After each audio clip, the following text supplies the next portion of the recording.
morning, student. I am Subhasan. Today we will study about the physics, and we have studied in previous classes physical quantity and measurement. Further, we discuss our study about the measurement of the volume of liquid. So, there are many types of the liquid and their properties are different, but their volume are same or definite, but their shape are the not definite, or they are changed. In which container it's poured, it's achieve or receive their shape and size. So we can say that the different types of the liquid have uses the different types of the container for measurement. जैसा कि हम जानते हैं कि जो liquid होता है, liquid का जो शेप और साइज होता है वो डेफिनेट नहीं होता है, लेकिन जो वॉल्यूम होता है वो डेफिनेट होता है. हम लिक्विड को जिस भी कंटेनर में रखते हैं, they can receive their shape, वह उसके शेप को रिसीव कर लेता है, प्राप्त कर लेता है. लेकिन जो लिक्विड होता है वह लिक्विड अलग अलग होता है और उसकी प्रॉपर्टी भी अलग अलग होती है. इसलिए इन लिक्विड को मेजरमेंट करने के लिए कुछ सर्टेन कंटेनर होते हैं. उस कंटेनर या केन के द्वारा ही हम उनका क्या करते हैं, मेजरमेंट करते हैं. So we can study about the measurement of the liquid which is used the different liquids. First, we daily uses container. When we go to the broad milk or iron, then you see these types of the container. Its container are used for the measurement of the milk or water. यह जो container है, इस container का use किसमें करते हैं, या तो मिल्क को मेजरमेंट करने के लिए करते हैं या तो वाटर को मेजरमेंट करने के लिए करते हैं. यह जो होता है मार्केट में भी या घरों पर भी उपलब्ध होता है. इनका जो प्रयोग होता है वह हम अपने डेली लाइफ में लिक्विड सब्सटेंसों को मेजरमेंट करने के लिए करते हैं. But some are not uses in our daily life, but uses only the laboratory for measuring the chemicals which is present in liquid state, like the pipette and burette. Pipette and burette are used in laboratory for the measuring the chemicals, and these types of the cane or container are used for measurement of the petrol, diesel and kerosene.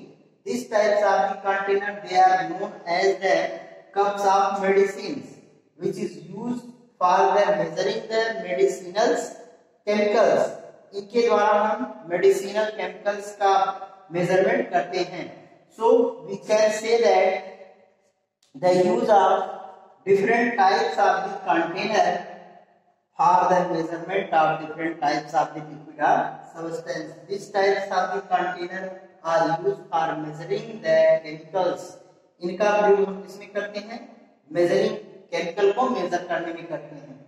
In these container down to upward और bottom to up they are reading and marking. इन पर नीचे से ऊपर की तरफ क्या किया गया होता है, मार्किंग किया गया होता है, जिस पर नंबर लिखे होते हैं, और इनके द्वारा हम क्या कर लेते हैं, मेजर कर लेते हैं. इस प्रकार हम विभिन्न प्रकार के लिक्विड सब्सटेंसों को जो जिनकी प्रॉपर्टी अलग अलग होती है उनका मेजरमेंट हम इनके द्वारा करते हैं. आइए अब हम कुछ ऐसे लिक्विड हैं, उन लिक्विड के बारे में जानें और उनका मेजरमेंट कैसे किया जाता है उनको जानें. सम आर लिक्विड, तो सबसे some are liquid, they have the property are different and they if they drop in a container, they can the upper surface of the liquid seeing that different shape, and this shape is concave or convex. Concave or convex, this is known as the meniscus. इस process को ही हम कहते हैं क्या, meniscus. अगर हम किसी भी कंटेनर में या बीकर में रखते हैं तो वो क्या होता है, उसमें जो लिक्विड का अपर सरफेस होता है या तो उसका शेप इस तरह हो जाता है और या तो इस तरह हो जाता है. तो यह जो शेप है इसको हम कॉनकेव और इसको हम कॉन्वेक्स कहते हैं. इसी प्रोसेस को हम मेनिस्कस भी कहते हैं. So now study the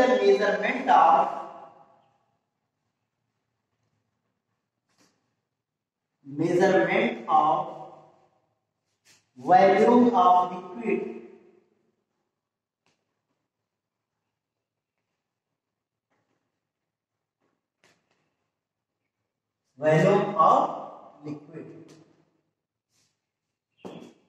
First,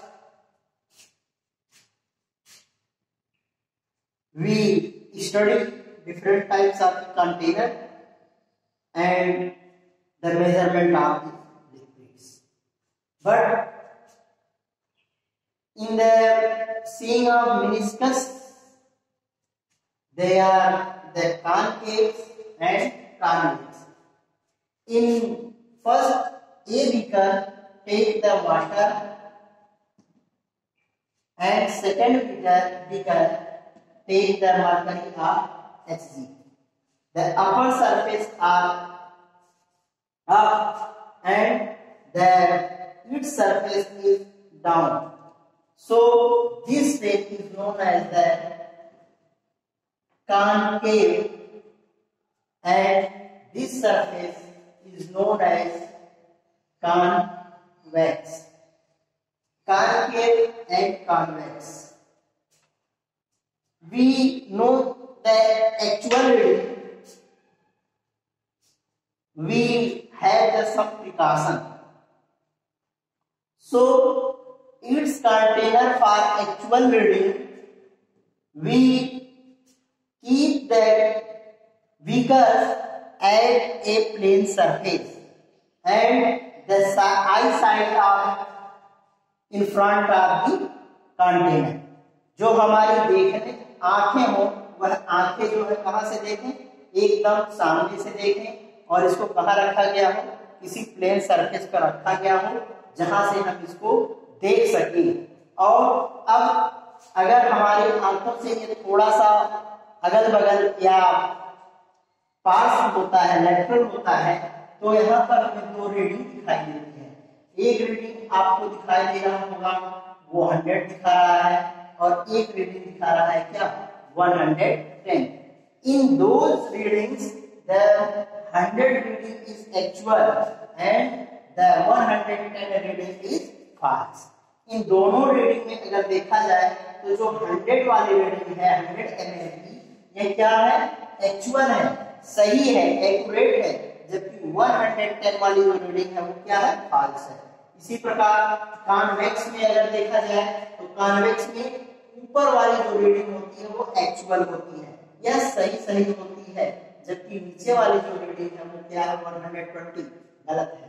तो इस प्रकार हमें किसी भी कंटेनर की रीडिंग को सही चेक करने के लिए या जानने के लिए कुछ प्रिकॉशन की आवश्यकता पड़ती है. First we take the container at a plane surface, eye contact of the container in front of each other, वह एक दूसरे के क्या होने चाहिए, सामने होने चाहिए. इस प्रकार इनका हम क्या कर लेते हैं, मेजरमेंट कर लेते हैं. So further we know that और study the measurement of the volume of solid. Now we study the measurement of volume of solid. ये जो हमने बताया इसमें कहीं से कोई दिक्कत हो तो आप पूछ सकते हैं. अब आगे हम पढ़ते हैं measurement of volume of solid, यानी यहाँ पर क्या कर देना है, हमें लिक्विड की जगह केवल सॉलिड को लिख देंगे, सॉलिड. ठीक, चलिए आगे पढ़ा जाए measurement of volume of solid. Broadly, there are many solid substances present in the around us, and some are regular and some are irregular. So we can say that all solid substances are divided into two parts. First is the regular solid, and second is the irregular solid.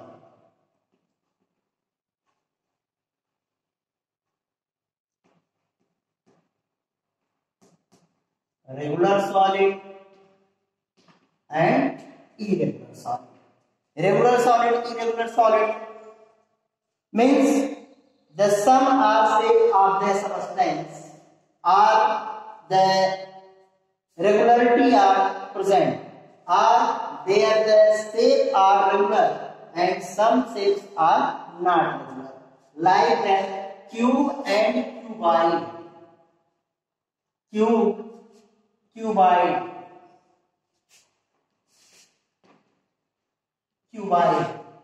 Cube क्या होता है और cuboid क्या होता है?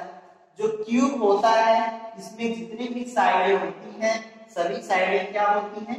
बराबर होती हैं, और इसमें क्या जो स्क्वायर होता है क्या होता है? स्क्वायर। यह स्क्वायर की तरह होता है लेकिन 3 डायमेंशनल होता है, अर्थात कुछ इस तरह का होता है, शेप ऑफ स्क्वायर।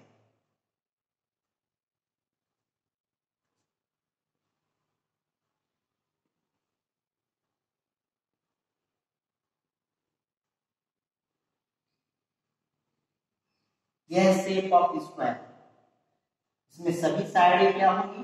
बराबर होंगी। जितनी भी साइड होंगी सभी साइडें, ये साइड और जो ये साइड होगी सभी साइडें क्या हो जाएंगी? बराबर हो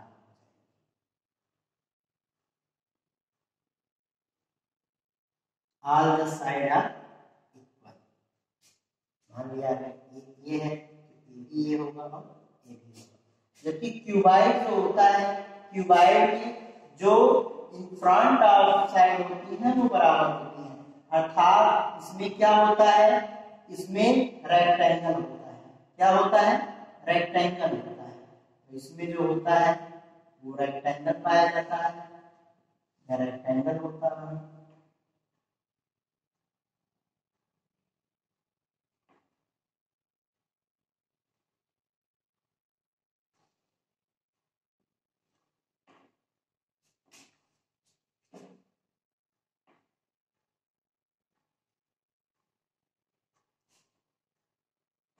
Its shape is rectangle and its side are the different, और इसकी जो साइड होती है वो सभी क्या होती है?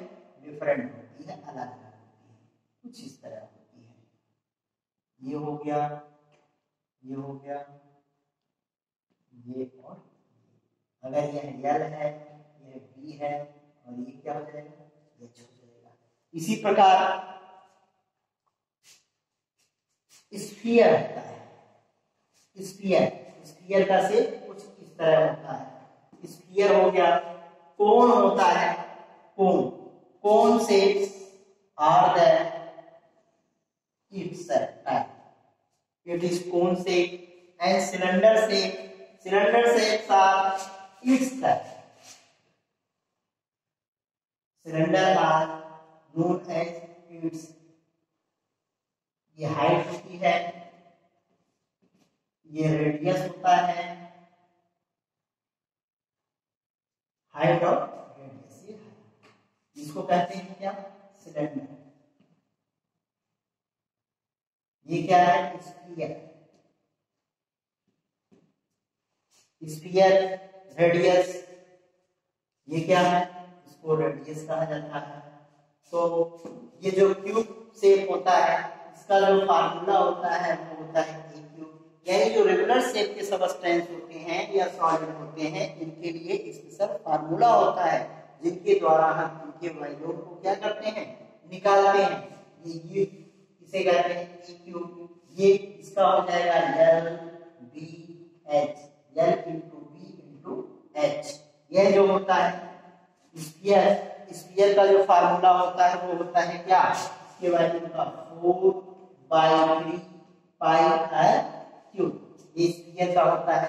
इसी प्रकार जो सिलेंडर का फार्मूला होता है वह होता है पाई r स्क्वायर h।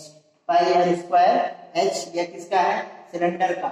और कोण का जो होता है वह होता है क्या, 1/3 पाई r स्क्वायर h। ये किसका फार्मूला हो गया, कोण का।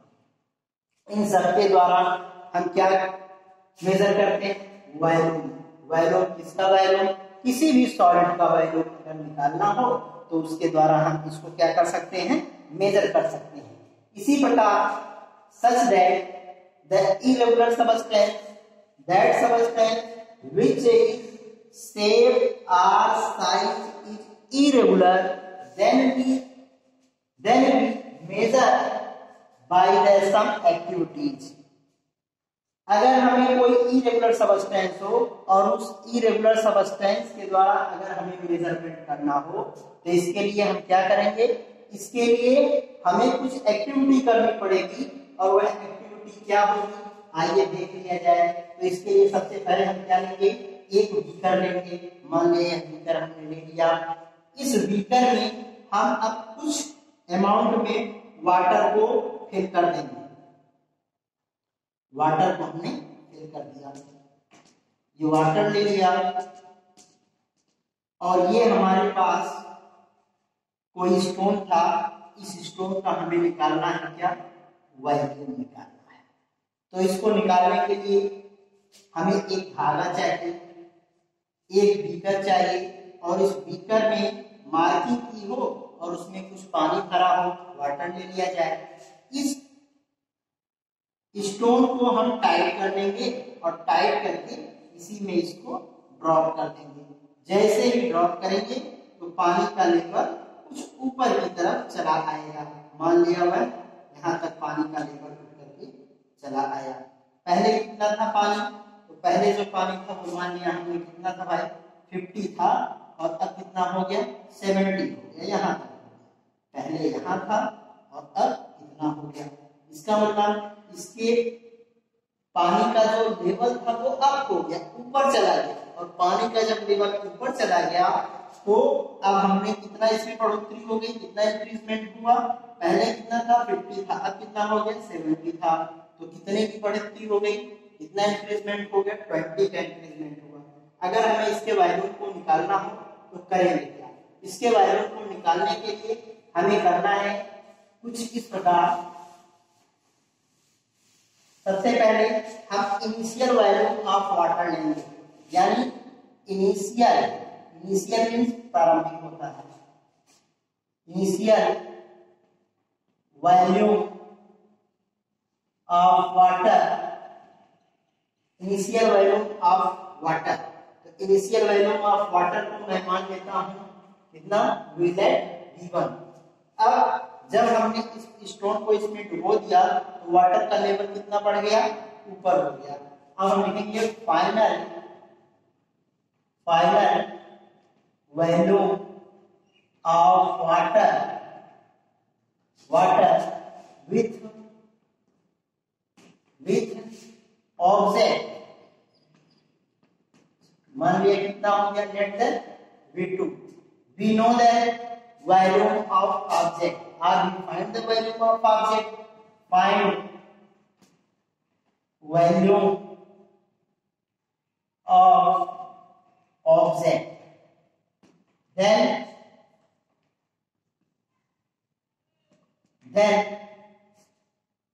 final value of object. Final value of object is equal to the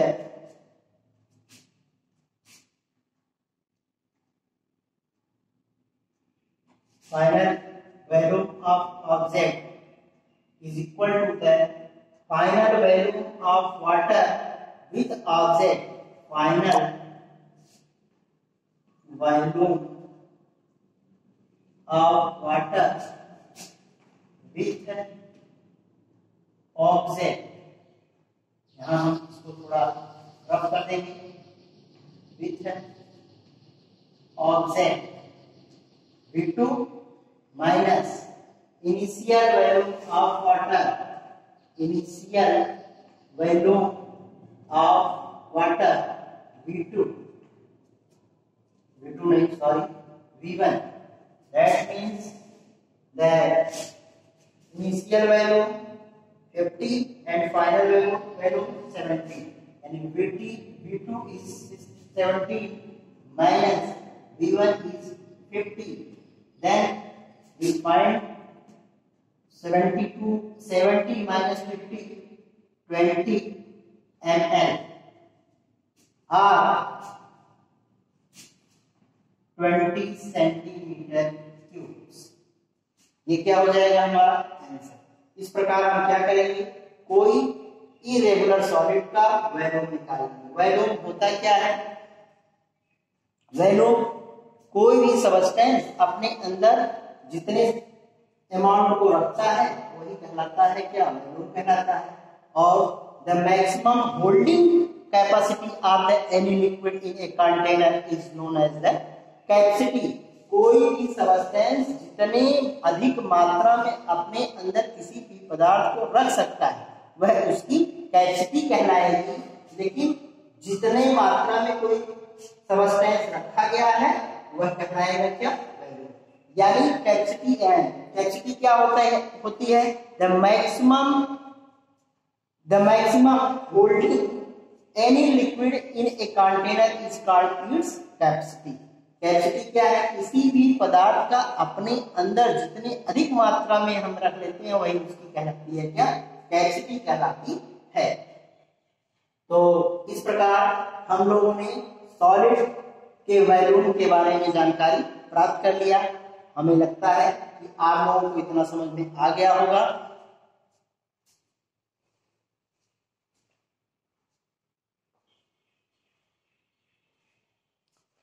अब हम इसके आगे पढ़ेंगे measurement of area of solid.